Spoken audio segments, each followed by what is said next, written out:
ఉమ్, చదవండి మూర్తిగా రమణమూర్తి గారు చదవండి. ఓం క్షిపనామ్ని విభావితే అంతరంగే మహతి జ్యోతిషిమాని నీమయార్థే దురితాని అపయాంతి దూర దూరం ముహురాయాంతి మహాంతి మంగళాని స్మృతే సకల కళ్యాణ భాజనం యత్ర జాయతే పురుషస్తమజం నిత్యం వ్రజామి శరణం హరిం. हरि ओम शन्नो मित्रश्चं वरुणः शं नो भवतु अर्यमा शं न इन्द्रो बृहस्पतिः शं नो विष्णुरुक्रमः नमो ब्रह्मणे नमस्ते वायो त्वमेव प्रत्यक्षं ब्रह्मासि त्वमेव प्रत्यक्षं ब्रह्म वदिष्यामि ऋतं वदिष्यामि सत्यं वदिष्यामि तन्मामवतु तद्वक्तारमवतु अवतु माम् अवतु वक्तारम्। ओम शांति शांति शांति। सह नाववतु सह नौ भुनक्तु सह वीर्यं करवावहै तेजस्विनावधीतमस्तु मा विद्विषावहै। ओम शांति शांति शांति। यच्छन्दसां वृषभो विश्वरूपः छन्दोभ्योऽत्यमृता सम्बभूव समेन्द्रो मेधया स्पृणोतु अमृतस्य देवधारणो भूयासं शरीरं मे विचर्षणं जिह्वा मे मधुमत्तमा कर्णाभ्यां भूरिविश्रुवं ब्रह्मणः कोशोऽसि मेधया पिहितः श्रुतं मे गोपाय। ओम शांति शांति शांति। अहं वृक्षस्य रेरिव कीर्तिपुष्टं गिरेरिव ऊर्ध्वपवित्रो वाजिनीव द्रविणगुं सुवर्चसं सुमेधा अमृतोक्षितः इति त्रिशङ्कोर्वेदानुवचनम्। ओम शांति शांति शांतिः। पूर्णमदः पूर्णमिदं पूर्णात् पूर्णमुदच्यते पूर्णस्य पूर्णमादाय पूर्णमेवावशिष्यते। ओम शांति शांति शांतिः। आप्यायन्तु ममाङ्गानि वाक्पाणिचक्षुश्रोत्रमथो बलमिन्द्रियाणि च सर्वाणि सर्वं ब्रह्मोपनिषदं माहं ब्रह्म निराकुर्याम् मा मा ब्रह्म निर्मा करोत्।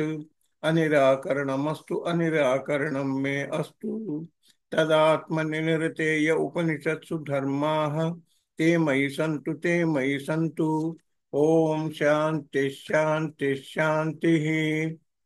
वाङ् मे मनसि प्रतिष्ठिता मनो मे वाचि प्रतिष्ठितम् आविराविर्मयेधि वेदस्य माणी स्थः श्रुतं मे मा प्रहासीः अनेनाधीतेनाहोरात्रान् सन्दधामि ऋतं वदिष्यामि सत्यं वदिष्यामि तन्मामवतु तद्वक्तारमवतु अवतु माम् अवतु वक्तारम्।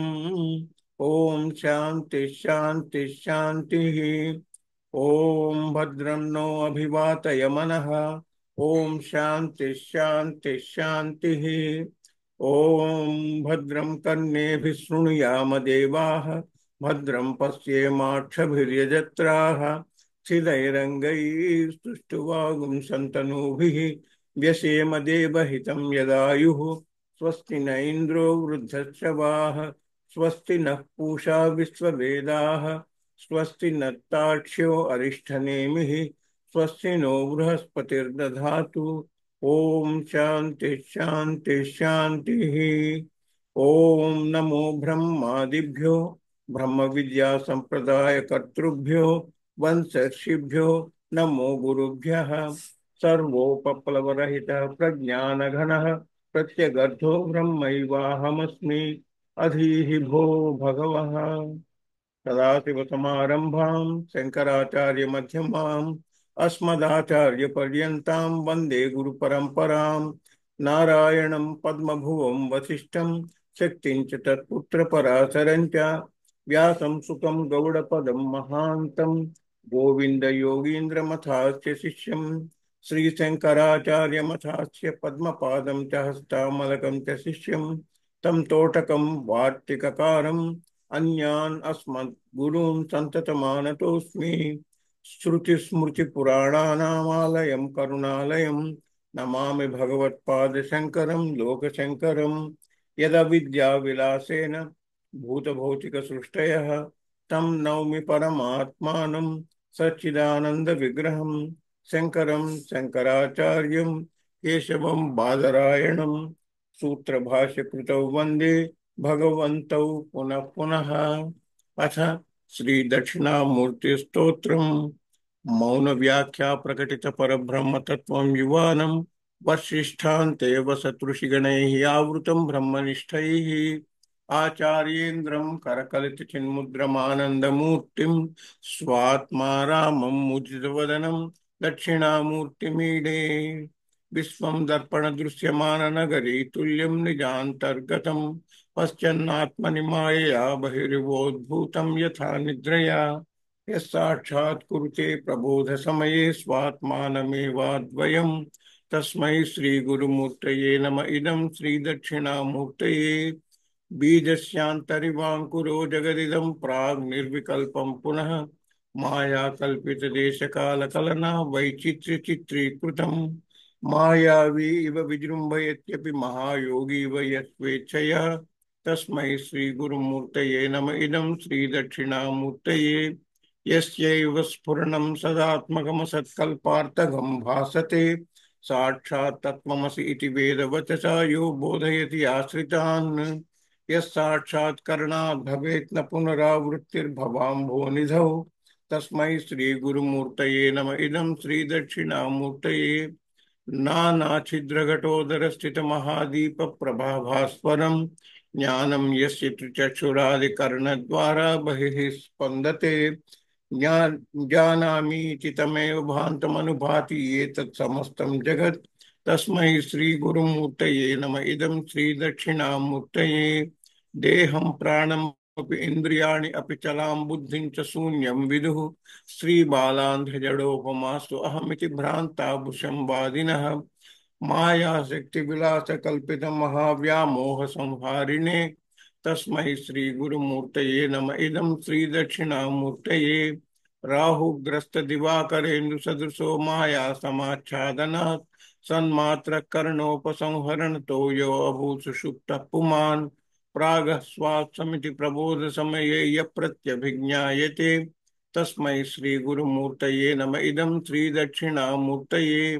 बाल्यादिषु अपि जागृदादिषु तथा सर्वास्वस्थास्वपि व्यावृत्तासु अनुवर्तमानमहमदि अन्तःस्फुरन्तं सदा स्वात्मानं प्रकटीकरोति भजतां यो भद्रया मुद्रया तस्मै श्रीगुरुमूर्तये नम इदं श्रीदक्षिणामूर्तये। विश्वं पश्यति कार्यकारणतया स्वस्वामि सम्बन्धतः शिष्याचार्यतया तथैव पितृपुत्रादि आत्मना भेदतः स्वप्ने जागृति वा य एष पुरुषो माया परिभ्रामितः तस्मै श्रीगुरुमूर्तये नम इदं श्रीदक्षिणामूर्तये। भूरम्भांसि अनलो अनिलो अम्बरमहर्नाथो हिमांशु पुमान् इत्याभाति चराचरात्मकमिदं यश्चैव मूर्त्यष्टकम् नान्यत् किंचन विद्यते विमृश्यतां यस्मात् परस्मात् विभोः तस्मै श्रीगुरुमूर्तये नम इदं श्रीदक्षिणामूर्तये। सर्वात्मत्वमिति स्फुटीकृतमिदं यस्मात् अमुष्मिन् स्तवे तेनास्य श्रवणात् तदर्थमननात् ध्यानात् च संकीर्तनात् सर्वात्मत्वमहाविभूतिसहितं स्यादीश्वरत्वं स्वतः सिद्ध्येत् तत्पुनरष्टता परिणतं च ऐश्वर्यमव्याहतं वटविटपि समीपे भूमिभागे निषण्णं सकलमुनिजनानां ज्ञानदातारमारात् त्रिभुवनगुरुमीशं दक्षिणामूर्तिदैवं जननमरणदुःखच्छेददक्षं नमामि। चित्रं वटतरोर्मूले वृद्धाः शिष्याः गुरुर्युवा गुरोस्तु मौनं व्याख्यानं शिष्यास्तु छिन्नसंशयाः निधये सर्वविद्यानां भिषजे भवरोगिणां गुरवे सर्वलोकानां दक्षिणामूर्तये नमः। ओम नमः प्रणवार्थाय शुद्धज्ञानैकमूर्तये निर्मलाय प्रशान्ताय दक्षिणामूर्तये नमः। अंगुष्ठतर्जनी योगमुद्रा व्याजेन देहिनां श्रुत्यर्थं ब्रह्मजीवैक्यं दर्शयन्नोवता शिवः समं सर्वेषु भूतेषु तिष्ठन्तं परमेश्वरं मन्नाथं परमात्मानं प्रणतोऽस्मि सदा शिवम् प्रणतोऽस्मि सदा शिवम्।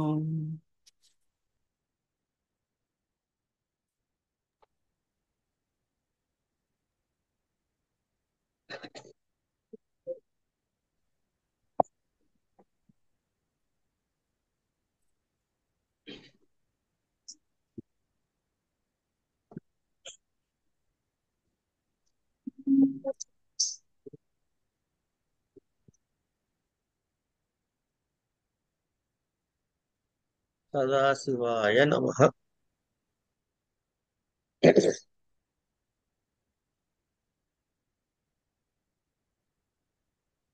హరి ఓం. భద్రం కర్ణేభిः శృణుయామదేవ భద్రం పశ్యేమాక్షభిర్యజత్రా స్తుష్టం.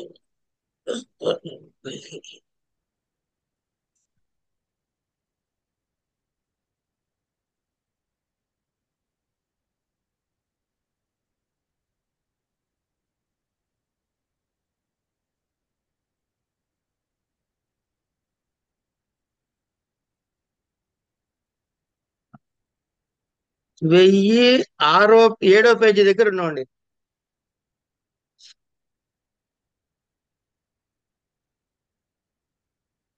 ఈ అతశ్చ అవిద్యాపూర్వకస్య అనే దానిలో 1007 పేజీలో భగవత్ కర్మకారిణ ఏ యుక్తతమాహ అవి అక్కడి నుంచి చెప్పుకోవాలి. అవును.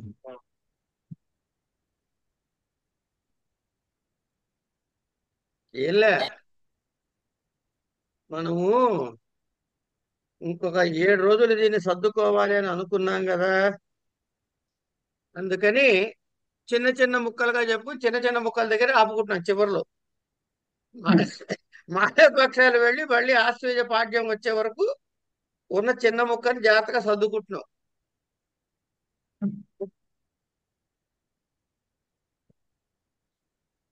అది సంగతి. అంతకు మించి ఇక్కడ ఏమీ హడావిడి లేదు.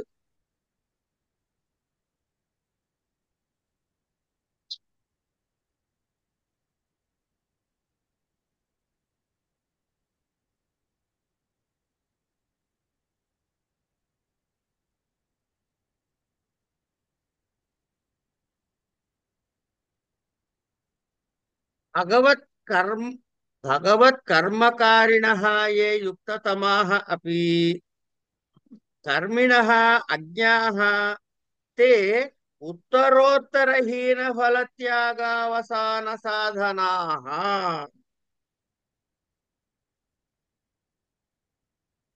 అనిర్దేశ్యాక్షరోపాసకాః తు అద్వేష్టా సర్వభూతానాం इति अध्याय परिसमाप्त्य युक्त साधनाः क्षेत्राध्याय क्षेत्राध्यायाध्यत्रयोक्त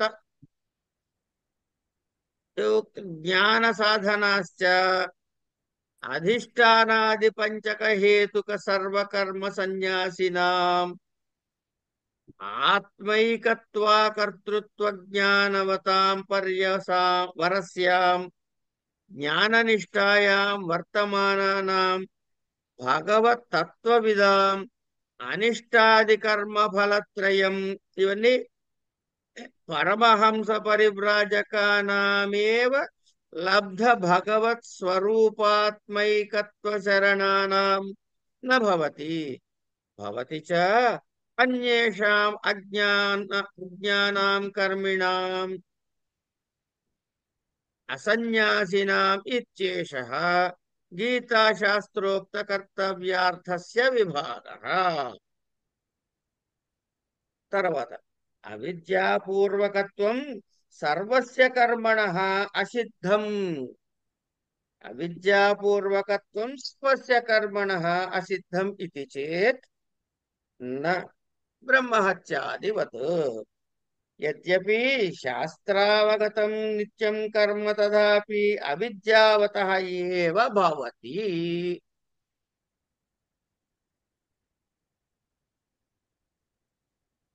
అవిద్యావతః ఏవ భవతి.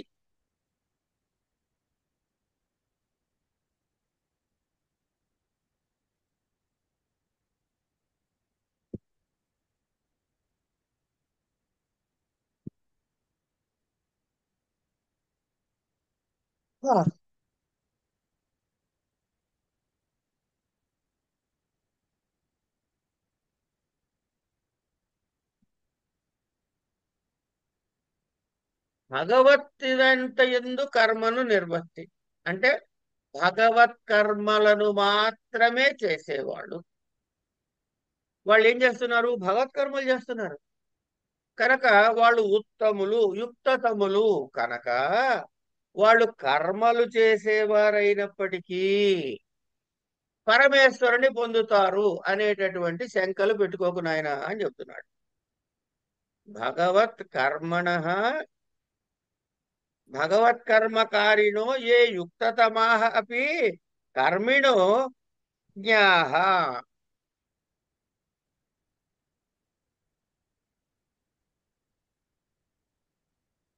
ఉత్తరోత్తరహీన ఫలత్యాగావసాన సాధన. భగవత్కర్మకారులు యుక్తతములైనప్పటికీ కూడా కర్ములైన వారు పరమేశ్వరుని పొందుతారని అనుకోద్దయ్యా. ఏ భగవత్కర్మకారులైనా సరే, యుక్తతములైనను సరే, వాళ్ళెవరు? కర్ములు. వాళ్ళు కర్ములే కనుక చిత్త సమాధానము అంటే చిత్తైకాగ్రత అని చెప్పుకున్నాం కదా. చిత్తైకాగ్రత నుంచి చిత్తైకాగ్రత నుంచి ఫలత్యాగము వరకు, చిత్తైకాగ్రత నుంచి ఫలత్యాగం వరకు అంటే ఏమిటివి ఏమిటి ఫలత్యాగం వరకు అంటే మధ్యలో ఏమేమి ఉన్నాయి అసలు అంటే చిత్తమును సమాధానపరుచుకోవటం అన్నది మంచిది. సరే, అది చేయలేవయ్యా, అప్పుడు ఏం చేయాలి? అది చేసే ప్రయత్నం చేయాలి, అంటే అభ్యాసం చెయ్యాలి. అది కూడా నాతో కాదయ్యా అంటే అప్పుడేం చేయాలి? భగవత్ కర్మని చేయటం ప్రారంభించాలి. అది చేయలేని వాడు ఏం చేయాలి? సర్వకర్మ ఫలత్యాగం చేయాలి. అంటే ఫలత్యాగ పర్యంతము 4 అంశాలని చెప్పారు ఇక్కడ. చిత్త సమాధానం నుంచి ఫలత్యాగం వరకు ఇవన్నీ ఏమిటా?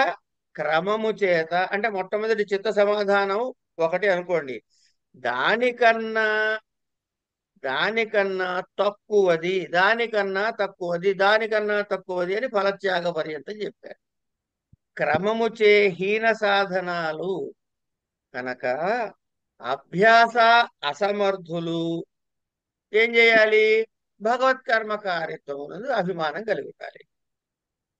భగవత్కర్మకారులందరూ అజ్ఞులైతే మరి ఎట్లా అంటే ఎవరిని నిర్దేశించి ఉపాసన చేస్తున్నారు? అద్వేష్ట సర్వభూతానం అన్నారు కదా.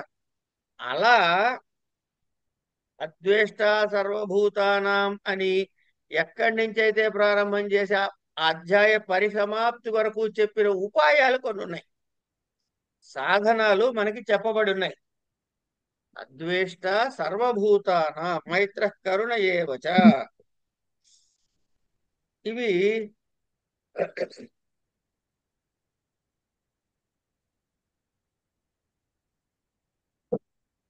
12వ అధ్యాయంలో చెప్తారు. అక్కడి నుంచి 12 నుంచి 13 వగైరా ఇవి చూసుకుంటూ వస్తే ఇక్కడ చెప్పినటువంటి ఈ చెప్పబడినటువంటి సాధనాలు ఏవైతే ఉన్నాయో, ఎవరికైతే ఈ సాధనాలు ఉన్నాయో, ఇగో ఆ సాధనాలు ఉన్నవాళ్ళు ఏమిటవుతారు? 13వ అధ్యాయం ఉందిగా మనకి, మళ్ళీ 13వ అధ్యాయంలో చెప్పబడినట్లు అమానిత్తులు, అదంభులు. అట్లాగే 14వ అధ్యాయంలో చెప్పబడినటువంటి ప్రకాశంచ ప్రవృత్తించ ఇత్యాది. అట్లాగే 15 అధ్యాయంలో చెప్పబడినటువంటి అసంగత్వాదులు ఎక్కడి నుంచి మొదలెట్టండి? 12, 13, 14, 15 అధ్యాయాలు చెప్పారు. ఈ అధ్యాయాల్లో చెప్పిన ఈ బ్లాక్స్ లో చెప్పినటువంటి ఇవన్నీ ఇలా సర్వసాధనాలతో కూడిన వారు వాళ్ళందరినీ ఏమంటారు? అనిర్దేశ్యాక్షరోపాసకులు. అనిర్దేశ్య అక్షరోపాసకులు. అక్షరము అంటే ఏబిసిడీలు అఇలు కాదు, పరమాత్మ క్షరము కాని వాడు, వాడిని ఉపాసన చేసేవాడు. వీళ్ళకి జ్ఞాన నిష్టకి అధికారం కలుగుతుందయ్యా.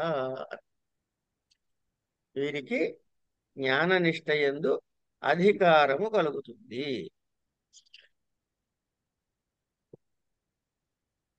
అయింది. కలిగితే ఏమైంది? కలిగితే ఏమైంది? ఈ అధిష్టానాది అంటే ఏ విధంగా అయితే ఈ విధంగా మనం ధ్యానం చేసి అధికారం కలుగుతుందో,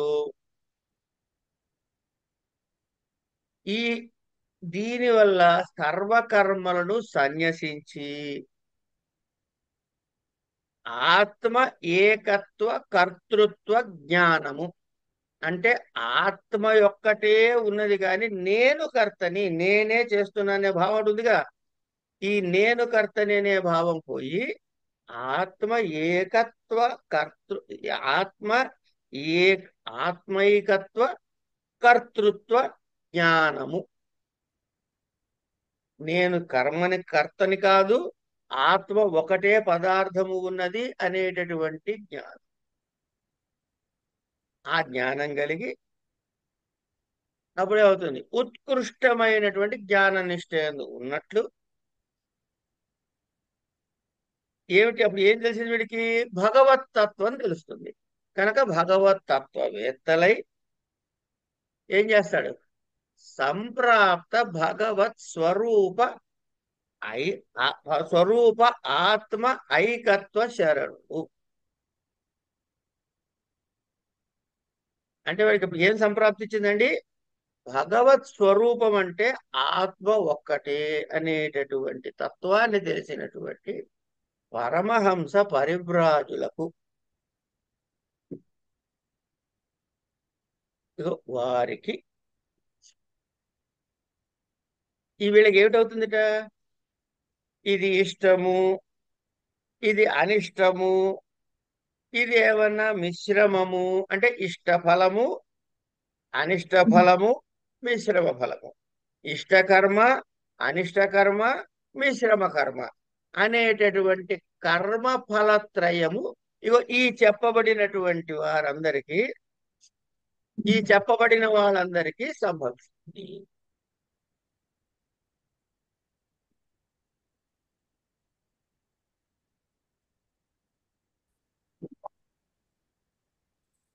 గురుగారు,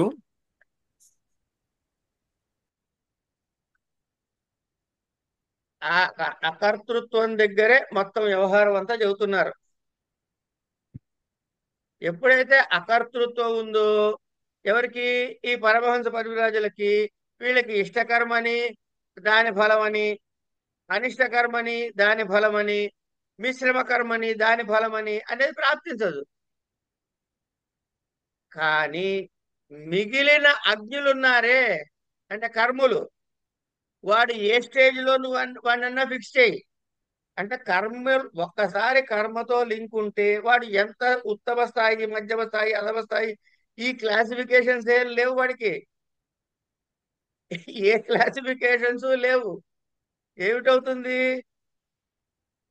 వాళ్ళకి మాత్రము అంటే కర్ములైనటువంటి అసన్యాసులకు ఏమిటవుతుంది? ఇష్ట అనిష్ట మిశ్రమ ఫల ప్రాప్తి సంభవిస్తుంది.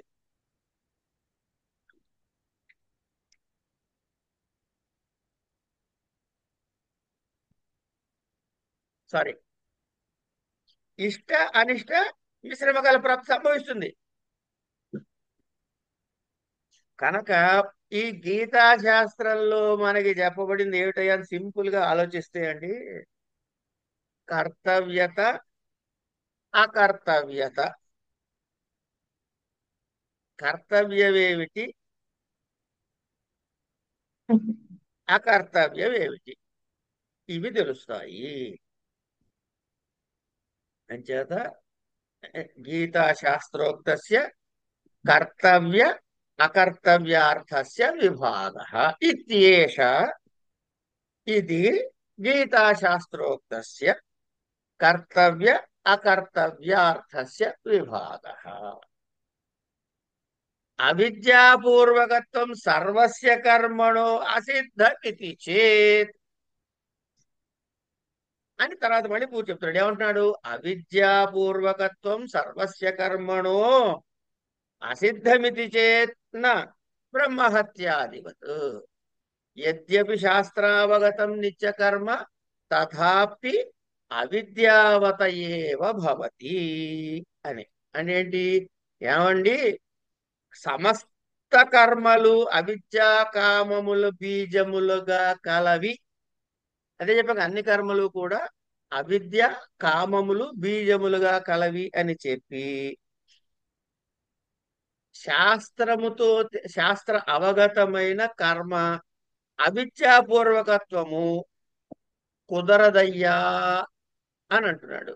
అంటే అలా నువ్వు అనుకోవటానికి లేదయ్యా అని విచారించగా, నిత్యకర్మ కూడా శాస్త్రావగతమే అయినా అది ఆ నిత్యకర్మ కూడా అవిద్యావంతుడికి అని వివరం చెబుతూ నెక్స్ట్ దాన్ని చెబుతున్నాడు. ఏమని చెబుతున్నారు? యథా ప్రతిషేధ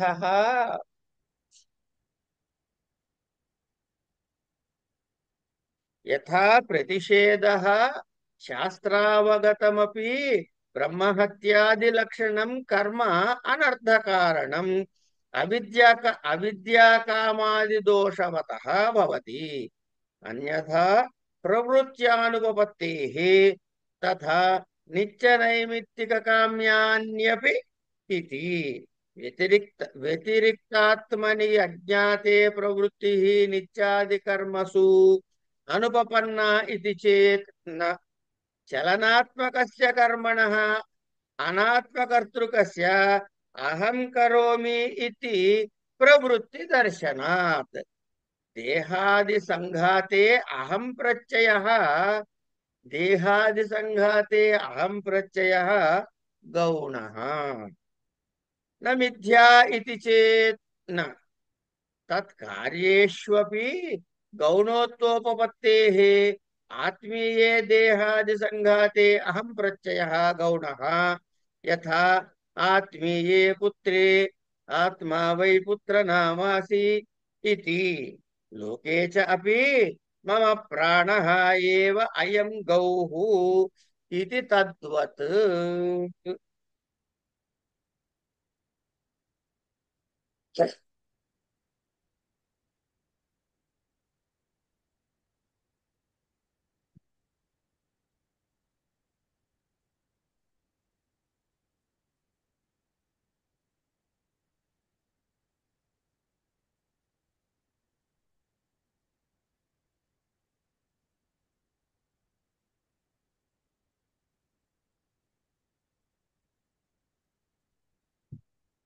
బాగా ఆలోచించామనుకోండి, బ్రహ్మహత్యాది రూపమైనటువంటి కర్మ కూడా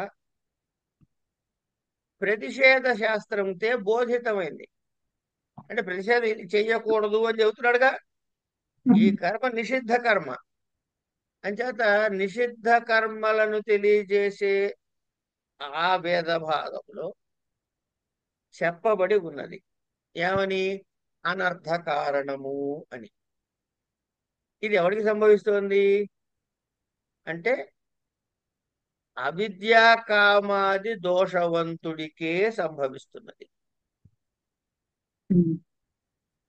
అలా కాదనుకోండి, ఈ అది అవిద్య వాడికి మాత్రమే ఇవన్నీ సంభవిస్తున్నాయి, మిగతా జ్ఞానికి కాదు. ఎందుకంటే అట్లా కాదనుకుంటే ఈ బ్రహ్మహత్యాధిక మందు ఎవడు ప్రవర్తించబోడు.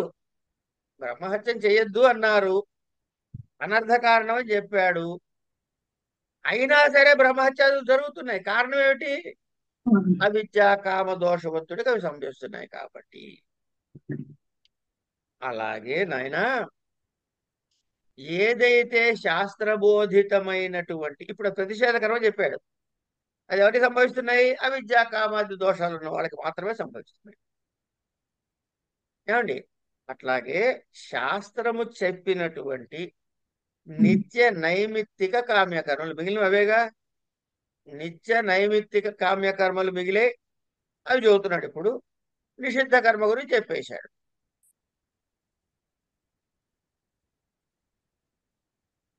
నిత్య నైమిత్తిక కామ్య ప్రతిషేధ ప్రాయశ్చిత్తం. ఇంకో ప్రాయశ్చిత్త కర్మ ఒకటి ఉందండి. నిత్య నైమిత్తిక కామ్యకర్మలు కూడా ఎవరికి సంభవిస్తాయి? ఎలాగైతే ప్రతిషేధ శాస్త్రంతో చెప్పబడినటువంటి అనర్థకమైనటువంటివి అవిద్యా కామ దోషవంతులకే సంభవిస్తున్నాయో, అలాగే శాస్త్రములో చెప్పబడినటువంటి అంటే విధి నిషేధాలు, నిషేధ కర్మ ఎలా అయితే చెప్పబడి అవిద్యా కామంకు ఉన్నాయో, విధి కర్మలు కూడా నిత్య నైమిత్తిక కామ్య కర్మలు కూడా అవిద్యా కామాది దోషవంతుడికి ప్రాప్తిస్తుంది. ఎందుకుట? ఇప్పుడు ఈ దేహము నేను, ఈ దేహం నేను కదా. ఏమండి?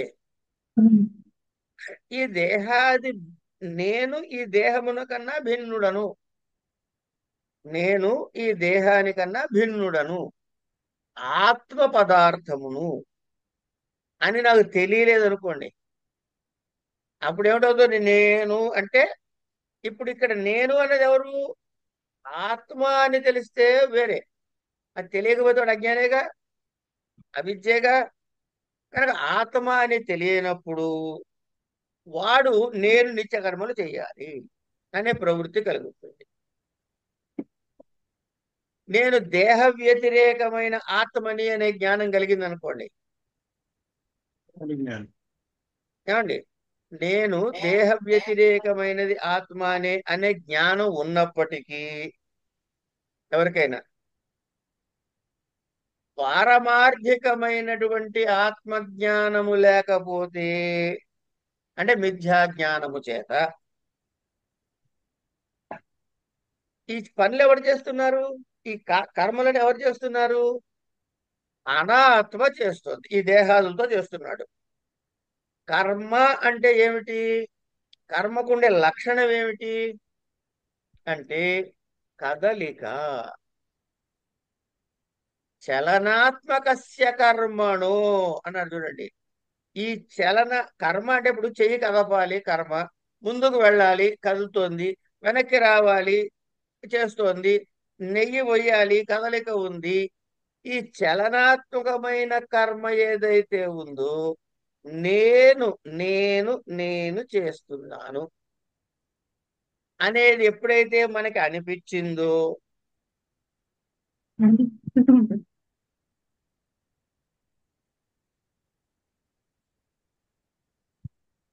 హలో, నమస్తే చెప్పండి. ఈ కదలిక ఏదైతే ఉందో ఎవరికి వస్తుంది కదలికలు, ఈ కర్మలన్నీ? అంటే నేను అవిద్య. చేస్తున్నాను అనుకునేటటువంటి వాడికి మాత్రమే ఈ నిత్య కర్మలు, నైమిత్తిక కర్మలు, ఇవన్నీ చెప్పబడిన కర్మలన్నీ ప్రవర్తిస్తాడు. దాని ఎందుకు ప్రవృత్తి కలిగి ఉంటాడు అంటే ఏంటి? అది కూడా అవిద్యాపూర్వకమేగా, అది కూడా అజ్ఞానంతో కూడినదే కదా. కనుక కనుక ఏమిటయ్యా నాయన అంటే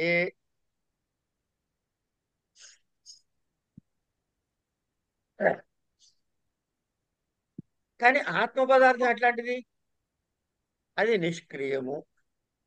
ఆత్మ నిష్క్రియం అని చెప్పారు కదా మరి ఇంతవరకు బోధలో. పరమాత్మ అది నిష్క్రియమైనప్పుడు క్రియకేముంది? చలనాత్మకత్వం ఉంది. కర్మకేమో చలనాత్మకం ఉంది. ఇదేమో నిష్క్రియం అవడం వల్ల దీనికి చలనం లేదు, ఇది నిశ్చలమైనది. ఉమ్, మరి నిశ్చలమైన దాన్ని తీసుకుపోయి ఒరే నాయన ఇది నేను చలనాత్మకమైన పనులు చేసి నేనే చేశానంటే పరమాత్మ అని ఎట్లా అంటావు? అంటే ఇది అజ్ఞానమేగా. కనుక ఇది కూడా అవిద్యాపూర్వకంగా జరిగేదనేగా అని ఒక ఉదాహరణ కూడా చూపించారు. కనుక మనకి ఏం చేయాలి? ఇది ఆత్మ నిష్క్రియమైంది కనుక, ఆత్మ నిష్క్రియమైనది కనుక నా ఈ కర్మలకి ఆత్మ పదార్థము కర్తృత్వము కాదు. ఆత్మని ఏదైతే తెలుసుకోవాలో అది కర్తృకం కాదు. ఈ దేహాదులతో చేసేటటువంటి ఈ క్రియలన్నీ కూడా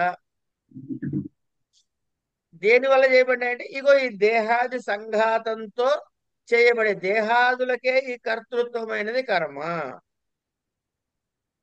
మరి అట్లాంటప్పుడు అట్లా అయితే గనక ఏమై నువ్వు ఈ సంఘాతం కాకుండా అహం అని అభిమానంతో చెబుతున్నావుగా, నేను చేస్తున్నాను అహం కరోమి అని అంటున్నావుగా. నీ నిజస్వరూపం ఆత్మతత్వం అయితే మళ్ళీ అహం కరోమి అన్నప్పుడు ఈ అహం అన్న శబ్దం ఆత్మకే చెప్పాలిగా.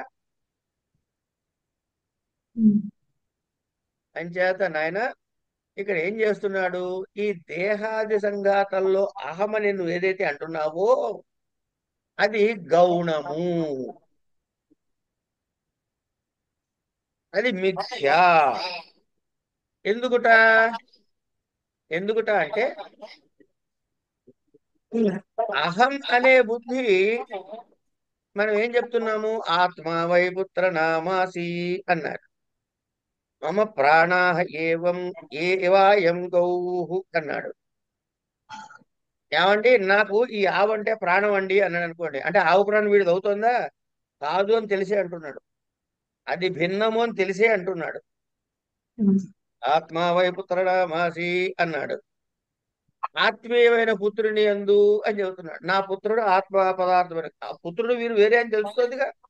మరి ఇక్కడ ఈ ఆత్మపదము ప్రాణపదాలు ఎట్లా వాడాడు? గౌణంగా వాడారు. ఇది గౌణ ప్రత్యయము. అంటే వాడి నిజమైన భావనది కాదు. అంటే నిజమైన భావంగా పరప తాత్పర్యంగా వాడలేదు అక్కడ.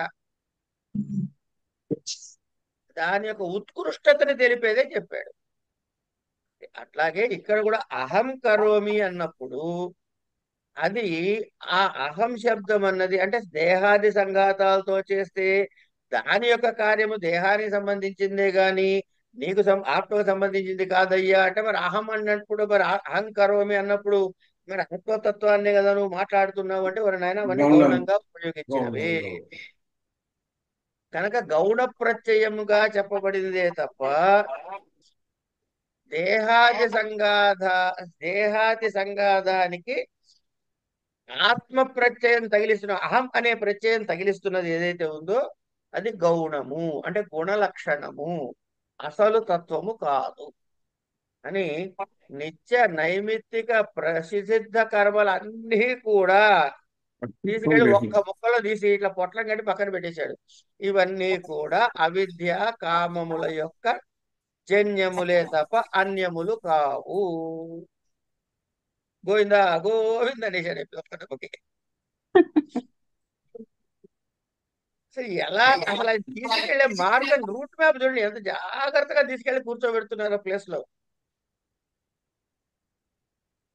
అలాంటప్పుడు ఒక ప్రశ్న వేస్తాను. ఇక మీదే అది time. Now it okay. Is your time. ఆ, ఇప్పుడు ఈ పోలీసులు ఉన్నారు, ఆర్మీ నేవీ ఆఫీసర్లు ఉన్నారు, వీళ్ళు ముగ్గురు దేశ సేవ కోసం వాళ్ళు చంపుతారు, చంపాల్సి వస్తుంది. సో కృష్ణ పరమాత్మ అర్జునుడికి చెప్పినట్టుగా నేను చేస్తున్నాను అనుకోకపోతే అది వాళ్ళకి పాపం ఉంటది కదండి, అంతేగా. ఎప్పుడైతే రోల్ ప్లేకి వచ్చారు కదమ్మా, కృష్ణుడు ఏం చెప్పాడో వాళ్ళకి వాళ్ళు అదే. ఇక్కడ అర్జునుడి స్టేటసే మీరు చెప్పిన పోలీసు నేవీ మిగతా అన్నారు. వాళ్ళకి అసలు ఆ పాపం అంటే ప్రశ్నే లేదు. ఇప్పుడు వాళ్ళు జడ్జి గారు ఉరిశిక్ష వేస్తాడు, బ్రహ్మహత్య పాతకం వస్తాడంటే రాదు. రాదు కదా. కనుక కానీ మీరు భలే ఆలోచిస్తారండి. నాకు భలే ముచ్చట అనిపిస్తుంది. ఎక్కడి నుంచి ఎలా లింక్ పెడతారా? తప్పని నేను అనట్లేదు, దయచేసి అలా అనుకోకండి. తప్పు అనంటే ప్రాక్టికల్ అసలు ఆ స్ఫురించడం. అదే అదే ఆ లింక్ అలా అది మైండ్ లో అట్లే పెట్టుకుంటే కొంచెం జ్ఞానం అర్థమవుతుంది అనే భావంతో అడుగుతుంటా. ఏం పర్వాలేదు, అర్థం అయిపోతుంది కదా. ఉమ్. మిగతాది రేపు చెప్పుకుందాం. సరే సాయంత్రం మళ్ళీ కలవాలి వాళ్ళ. అవునండి. ఓకే.